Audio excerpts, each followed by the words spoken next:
Welcome to Israel Week in Review. My name is Ben Ronsman. Today we are bringing you one of our signature deep dive programs, going deeper and providing you with in-depth analysis that goes beyond the headlines. This program is available on YouTube. Please like and subscribe.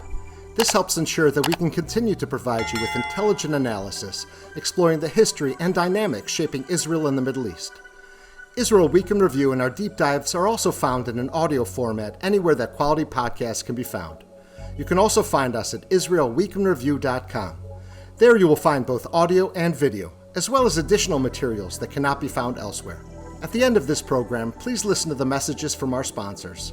By supporting our sponsors, you help to ensure that this program is able to continue to be produced.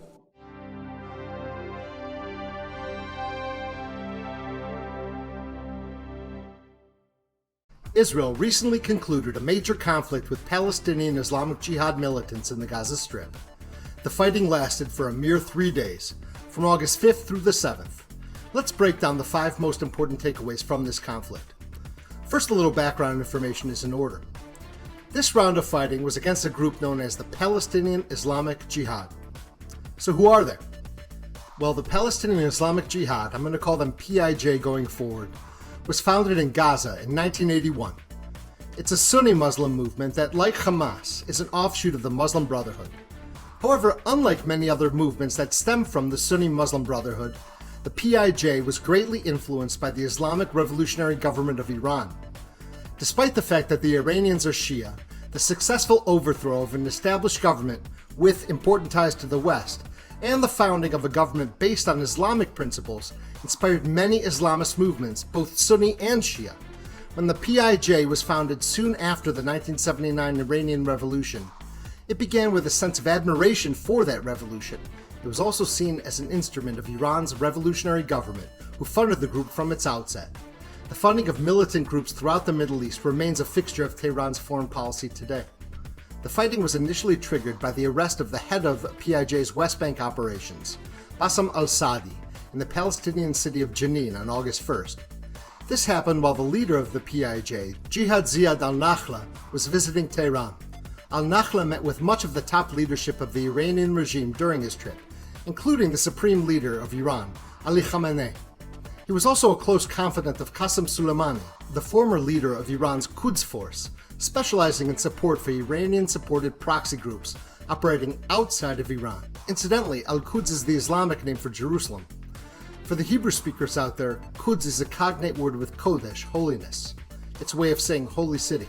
It's also a way of indicating the centrality that the liberation of Jerusalem for the Muslim world plays in Iran's foreign policy and Islamic self-conception. Now, the growth of Hezbollah, the cultivation of loyal militias in Iraq, and the coordination with the Houthi rebels in Yemen were all part of Soleimani's portfolio. And Soleimani was amongst the most powerful leaders in Iran, until that is, he met his end at the end of an American airstrike. Remember, it took place towards the end of the Trump administration at the Baghdad International Airport. Soleimani was actively supporting Iranian-backed militias in Iraq while visiting the country. In fact, the current political crisis in Iraq is largely the result of disagreements between Iranian-backed proxies, who seek to turn Iraq into a wholly owned subsidiary of neighboring Iran, and the Shiite cleric Muqtada al-Sadr, who retains an important power base in and around Baghdad and retains the loyalty of millions of Iraqi Shiites. Al-Sadr and his father are fascinating characters in their own right, and are possible subjects for upcoming deep dives. In any case, Muqtada al-Sadr remains highly skeptical of total Iranian domination. How the situation in Iraq will ultimately shake out is anyone's guess. Now, funding, training, and arming Iranian-backed proxies throughout the region is the cornerstone of Iran's foreign policy and military doctrine. These groups are considered Iran's advanced forces. So it's not coincidental that al-Nakhla was in Iran. This conflict has implications far beyond Gaza. In the short term, of course, it's about the immediate safety of Israel citizens in the region adjacent to Gaza. It's also about preventing the further entrenchment of an Iranian proxy on Israel's borders. So to that end, Israel's been trying to inflict painful blows on PIJ that prevent it from strengthening its position. PIJ is based in Damascus, but has field leaders in the West Bank, but especially Gaza. So during al-Nakhla's visit to Iran, Israel captured the head of the PIJ in the West Bank, Bassem al-Sadi, After the arrest, it seemed that Iran wanted to deliver some sort of retribution, and there was intelligence that seemed to indicate that PIJ was planning an attack in and around the Gaza envelope, those Jewish communities in the immediate vicinity of Gaza. All the communities in the Israeli Gaza envelope were placed on high alert. Traffic was closed down, a high alert was put out, and people were advised to stay in or near bomb shelters.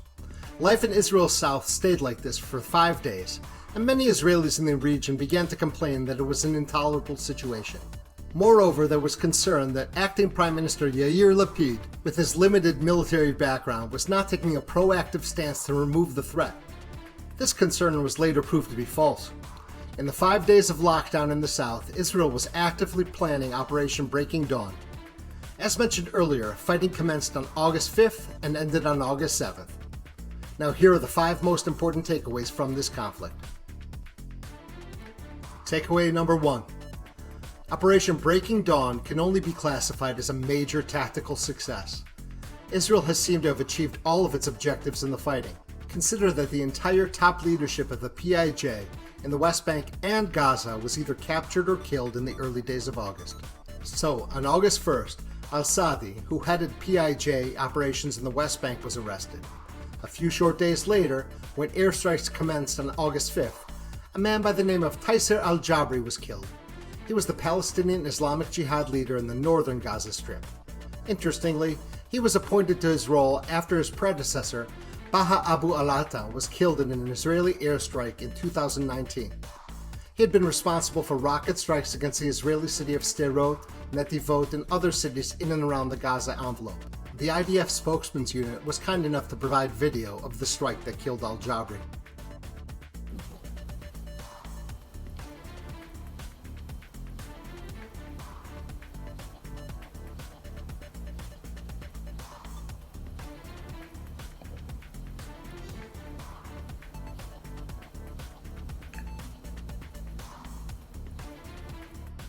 PIJ Gaza's southern district was commanded by Khalid Mansour, until he too found his way to the wrong end of an Israeli missile strike. According to the IDF spokesman's unit, 170 Palestinian Islamic Jihad targets were struck in 66 hours. These were predetermined targets selected by the IDF and included strikes against field commanders in the PIJ bases, attack tunnels, weapons factories, weapons storage depots, and the like. There can be no doubt that PIJ was significantly diminished during the course of the fighting.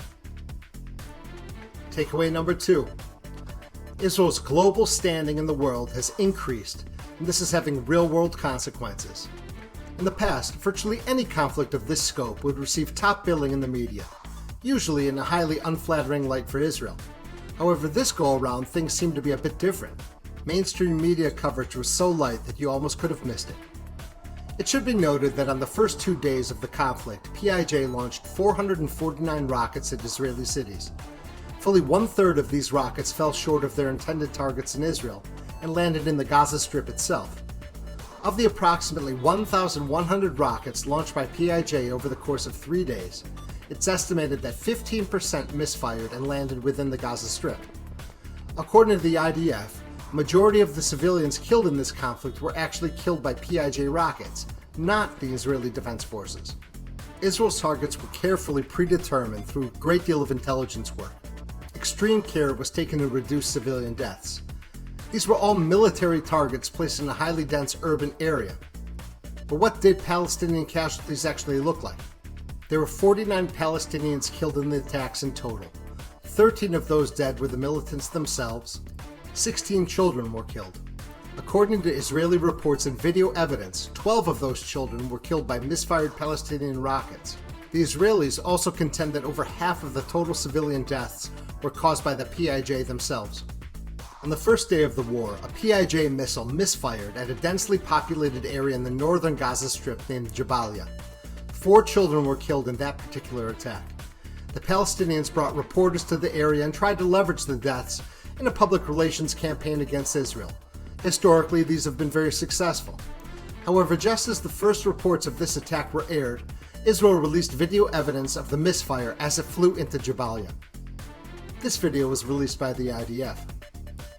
In previous wars, whether Israel's defense was credible or not, much of the media machine would immediately accuse Israel of callous disregard for civilian life and the use of disproportionate force. However, in this instance, much of the media accepted Israel's evidence, and the story was corrected. This may not sound like much, but historically a great deal of the media coverage has been much more interested in presenting a particular narrative, irrespective of the facts. We see this in a variety of ways, to varying degrees, amongst various different news outlets. In recent days, a freelancer working for the New York Times was fired for tweeting absolutely genocidal wishes for the Jewish people. There were supposed Hitler quotes galore, and an insistence that Palestinians were required to embark on a war of extermination, targeting every Jewish man, woman, and child. Now, to their credit, this man was fired from the New York Times when these tweets came to light. But how many other journalists, fixers, reporters, freelancers, and photographers reporting on the region today hold deeply hostile opinions towards Israel? Certainly, most of the folks in the media are much more cautious and level-headed than the aforementioned photographer. But perceptive media consumers today realize that much of the media operate from a guiding principle. This unspoken principle is that Israel is successful and strong. The Palestinians have failed politically and are weak.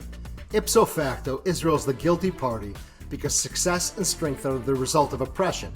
Moreover, this false narrative argues that Israel is a white country and that Palestinians are people of color.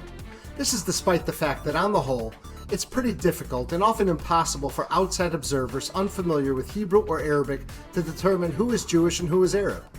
This Manichaean worldview is simplistic and false. However, dogmatic leftist impulses, not the late great liberal tradition, these leftist impulses have made alarming inroads amongst educated opinion leaders the world over. Some ideas are so stupid that you have to attend university in order to believe them. A few recent examples may be instructive here.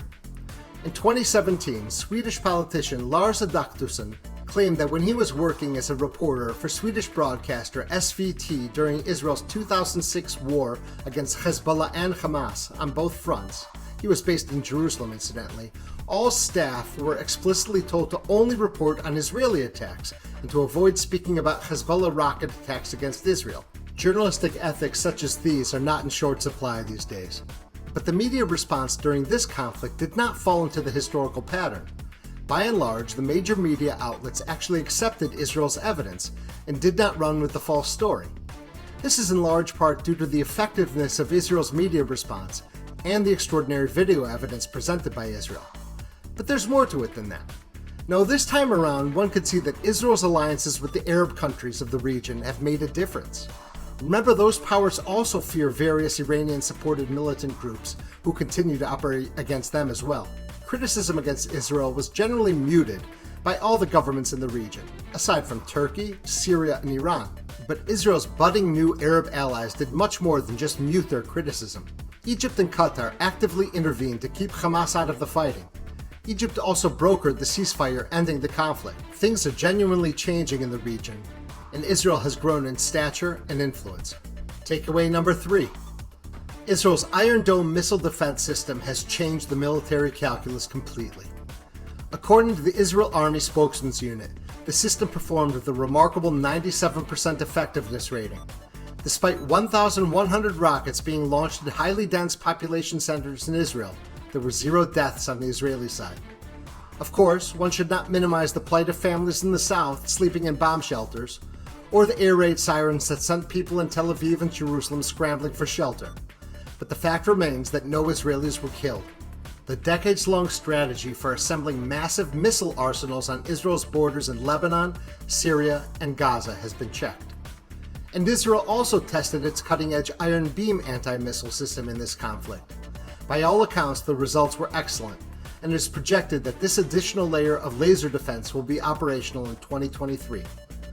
To understand the development of the Iron Dome system, one has to consider Israel's war against Hezbollah, Hamas, and Palestinian Islamic Jihad in 2006.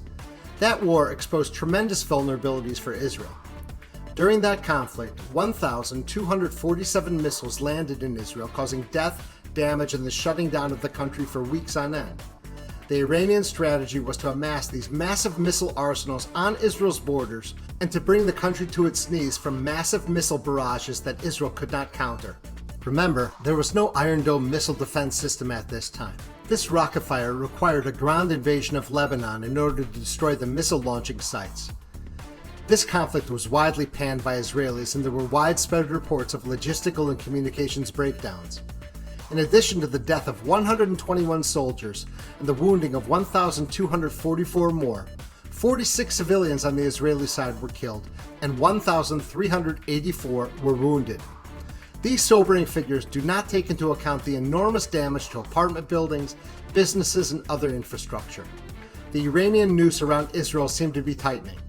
When Israel weighs the risk of collateral damage amongst Palestinians, these are the facts that decision makers in Israel consider. Israel may be strong in many ways, but its complete lack of any strategic depth also make it incredibly vulnerable as well. But there are lessons to be learned in any military engagement, and Israel began to invest heavily in missile defense at this time. A joint missile defense project was initiated with the United States, although the bulk of the research and development was conducted by Israel. Israel's setbacks in the 2006 war against Hezbollah and Hamas gave birth to the Iron Dome missile defense system. This is a technological and military achievement that has stripped the Iranians and their proxies of their greatest strategic military asset. Iron Dome is a game changer. Its significance in this conflict cannot be overstated.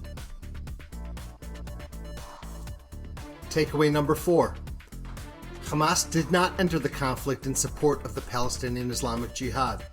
The relationship between these two groups, both ideologically tied to the Muslim Brotherhood, and committed in word and deed to the destruction of Israel, requires a bit more exploration. As mentioned earlier, both Hamas and PIJ have similar goals and methods. However, Hamas is responsible for running the day-to-day operations in the Gaza Strip. They have to keep the lights on, the water flowing, and perhaps most importantly, they would have to deal with the brunt of the damage from any full-scale Israeli assault. Hamas is still repairing the damage from their 2021 conflict with Israel. Economically, Israel has gone to great lengths to allow Gazan workers to enter Israel. The money that is made by these workers in Israel is often many times that possible to be made in Gaza itself. The moribund Palestinian economy requires this money in order to help Gazans make ends meet. These workers in Israel often support very large extended families with the money they earn. And since the end of the conflict, the number of Gazan workers in Israel has tripled. Hamas was very reluctant to close down this source of much-needed funding. While Hamas and PIJ have very similar ideologies, PIJ is viewed as being more hardline. While both avowedly seek the destruction of Israel, the PIJ has criticized Hamas for even running in Palestinian legislative elections. Because these elections are the result of the Oslo Accords, the PIJ views any participation in such elections as a compromise with the Zionist entity. For PIJ, the only legitimate interaction with Israel is resistance and war. And that is precisely what they got. In the past, Hamas has viewed PIJ as a useful tool in its arsenal. They could allow the PIJ to attack Israel with rockets, while simultaneously denying that they were responsible for those rockets. This was a technique pioneered by the late Yasser Arafat, who used Hamas in a similar manner. When he wanted to pressure Israel militarily, he could allow Hamas suicide bombers to attack Israeli civilian centers and simultaneously proclaim that his own hands were clean. Israel's position on this has been that Hamas is the governing authority in Gaza and that any attacks on Israel from that territory would be blamed on Hamas. In this conflict, however, Israel exposed the fissures between these two groups and assured the Hamas leadership that as long as they did not enter the conflict, Hamas would be left untouched. Tension between Hamas and PIJ became evident during the height of the Syrian civil war. During that time, Iran allied itself closely with the Syrian regime, and the crack troops fighting on the side of the Assad government were largely Hezbollah ground forces, with Russian air support for good measure. The Iranians, through their Hezbollah proxy, were fighting against a range of Sunni militias, some of them loyal to the Islamic State, or Daesh. This heightened the Sunni-Shiite divide, and Hamas began to cool on its alliance with Iran. Now, we're not talking about a break with Iran here, but Hamas had a great deal of trepidation aligning with Iran in Syria against their Sunni allies. Now, the PIJ had no qualms about siding with Shiite Iran in this conflict, and rifts between the two parties began to be noticed. It needs to be repeated that this was not a total break with Iran or PIJ. Iran still provides Hamas with military support. However, PIJ is tied at the hip to Iran. They work in lockstep with the Iranian regime. Hamas, on the other hand, still receives considerable funding from Iran, but now also receives more diverse sources of funding. Their current major benefactor is the Gulf state of Qatar. Israel has worked behind the scenes with the Qataris in order to keep this lifeline to Hamas open. And it was the Qataris and the Egyptians who worked behind the scenes in order to encourage Hamas to stay out of the fight. And it was the Egyptians who ultimately brokered the ceasefire that ended the conflict itself. Qatar made continued financial support for Hamas contingent on staying out of the fight. After all, they don't want to pledge billions of dollars every year or two in order to rebuild the Gaza Strip. And much to PIJ's great frustration, Hamas opted to stay out. So in addition to damaging PIJ's operational abilities in significant ways, Operation Breaking Dawn has likely further widened the rift between Hamas and PIJ, and Hamas and Iran. Takeaway number 5. Iran is Israel's most significant military threat.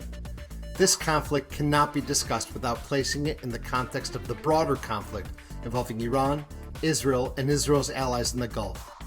Like in the days of the Cold War, various global conflicts had both a local dynamic and a larger geopolitical dynamic. This is very much the case throughout the region today. Iran came away from this conflict a loser. Their proxy failed to inflict any major damage to Israel, and the PIJ was significantly weakened. This is not to suggest that the Iranians are down for the count, of course. There are a number of regional dynamics that they will continue to press in order to advance their goals. Hezbollah remains by far the strongest party in Lebanon. If they chose, they could overrun the entire Lebanese army in a matter of days.